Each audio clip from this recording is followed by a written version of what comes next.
मरहूम शेख सईद बावज़ीर के भाई शेख हसन बावज़ीर ने जुमे के रोज़ अपना एक वीडियो बयान जारी करते हुए पुलिस कमिश्नर से अपील की है कि इनके मरहूम भाई के साथ इंसाफ करते हुए मुलज़िमीन को कैफ़र किरदार तक पहुँचाया जाए। इन्होंने मज़ीद कहा है कि मुलज़िमीन को अगर ज़मानत मिल जाए तो वो जेल से बाहर आकर इनके ख़ानदान के अफराद पर हमला कर सकते हैं। इन्होंने 2 मफरूर लोगों को भी फ़ौरी हिरासत में लेने की पुलिस कमिश्नर से अपील की है।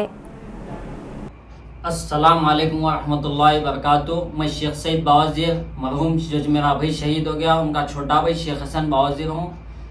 ये जो मैं थोड़ा इसीलिए कुछ नहीं बोल सका केस के बारे में, हमारे वालिदा की और वालिद की थोड़ा तबीयत ख़राब थी, इसीलिए मैं उसमें था। तो इन लोग क्या कर रहे हैं, उन्होंने जो है सो ज़मीन दे दिए, थोड़ी पैसे दे दिए, इसलिए खामोश बैठ गए। अरे तुम लोग क्या देते रहे, मेरे भाई को जब नहीं खरीद सके तुम लोग तो हम लोगों को क्या खरीदते है? क्या तुम लोगों का एक ही काम है, गुंडों को पालना, पैसे देना। हमारे नहीं खरीद सकते ना, हमारा भाई बिका ना हम बिकेंगे। कानूनी कार्रवाई जो है बराबर लड़ेंगे। और इनसे बोलने लगा रहे, उनसे बोलने लगा रहे, वो अच्छे है, इनू अच्छे, उनू अच्छे। दुनिया को नहीं मालूम कौन अच्छे है, कैसा काम करे। अल्लाह इसका फैसला करेंगे तुम लोगों के साथ। ये कुछ भी नहीं है, अल्लाह ताला दुनिया में भी बताएगा। दुनिया में अगर नहीं बताएगा तो आखिरत में मेरा भाई कालर पकड़ के बोलेगा क्या करे थे तुम लोग, कितना पैसा देते, बोले क्या करे, सबको मालूम है। मेरा भाई कभी बिका नहीं ना हम बिकेंगे। पहले तो इन लोग इतनी साजिश करे मेरे भाई को जेल को भिजाने की, इतनी साजिश, जिसमें से एक वाकया मैं आपको बता देता हूँ। इन लोग क्या करे, चंद्रायन गुट्टा PS पोचैया SI साहब जो है उनको मेरा भाई चाकू बताया बोल के पोचैया साहब से कंप्लेंट देने लगा जेल को भिजाने के वास्ते। उन्होंने क्या बोले, मेरे को चाकू बताया, मेरे बाबा को मार देता हूँ बोला बोल के उन्होंने कंप्लेंट कर रहे। जब उनकी कंप्लेंट में ये है कि चाकू मेरा भाई बोल रहे हैं, उन्होंने कब बताया बोल रहे हैं, 1 महीना पहले, 1 महीना उससे थोड़े दिन और पहले बताया कि चाकू इनको मार देता हूँ बोले, उनकी कंप्लेंट है। जब उसके बाद वकील साहब स्पॉट पे जब हमारे वकील आ गए थे, जब हम बॉन्ड ओवर को गए थे, जब जो है सो वकील साहब पहुंच के केस को जब खामोश बिठाए, जेल को जाने नहीं दिए। केस चल रहा, अभी भी केस कोर्ट में चल रहा था केस, जेल को जाने नहीं दिए। इन लोगों की कोई साजिश नाकाम हो गई, जो साजिश करे थे लोग। नाकाम होने के बाद फिर लोग गुंडों को पाल के जो है सो ये काम करे। ये सिलसिला बहुत पहले से चल रहा था भाई को खातिल करने का। जब मेरा भाई पुकार पुकार के बोल रहा था पुलिस को मेरी जान का खतरा है, मेरी जान का खतरा है, पुलिस क्या करी, मेरा भाई जब कंप्लेंट दे रहा तो पुलिस नहीं लेने से आज मेरे भाई की मौत हो गई। पुलिस अगर जब एक्शन ले लेती तो मेरा भैया जिंदा रहता था। जब बोल रहा उन्हें भाई मेरे को मार देते बोल रहे मार, जब इन लोगों के ऊपर एक्शन नहीं ली। ये सिलसिला पहले से साजिश चल रहे थे लोग मेरे भाई को कत्ल करने का। इनको बुला रहे, उनको बुला रहे कि तुम मार दो, तुम मार दो। लोग भी क्या बोल रहे हैं, नहीं उन्हें अच्छा काम करता था, हम नहीं मारते। इन लोग बहुत कोशिश करे, जब नहीं होने से इनके कोई आदमी को लेके जो है लोग ये गलत कदम उठाए, अल्लाह ताला के पास हशर के मैदान में पकड़ूंगा। मैं खुद भी, मेरा भाई भी रहेगा वहां पे। बराबर इन लोगों के काला पकड़ के बोलूंगा अगर दुनिया में इंसाफ नहीं मिला तो।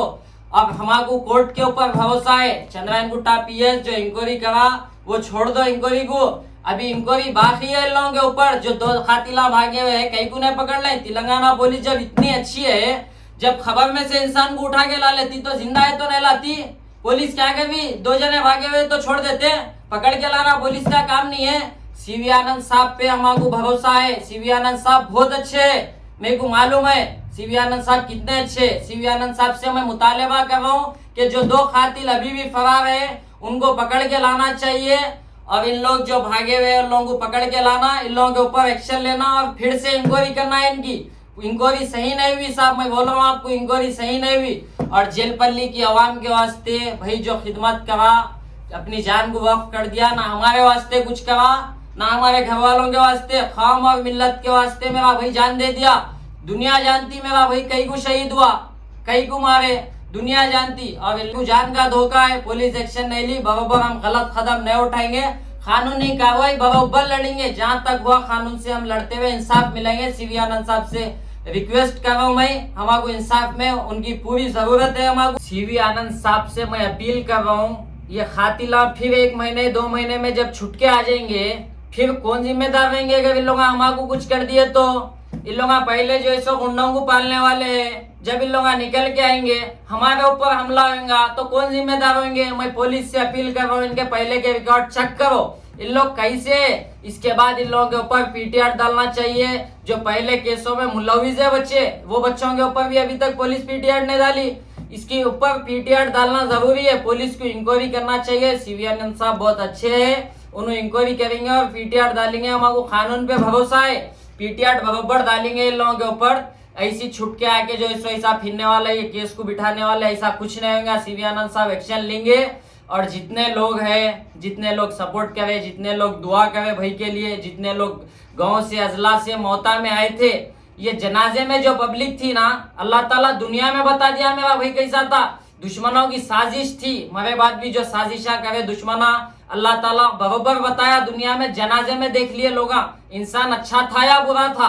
इसलिए जो लोग आगे जनाजे में, उन सबका मैं शुक्रिया अदा करता हूँ। जो सोशल मीडिया के जरिए बाहर बैठ के जो मुझे फोन करे, मेरे घर पे अरब ममालिक से, बाहर ममालिक से जितने लोग फोन करे, उन सबका शुक्रिया अदा करता हूँ। जो सपोर्ट करे उन सबका मैं शुक्रिया अदा करता हूँ तहे दिल से।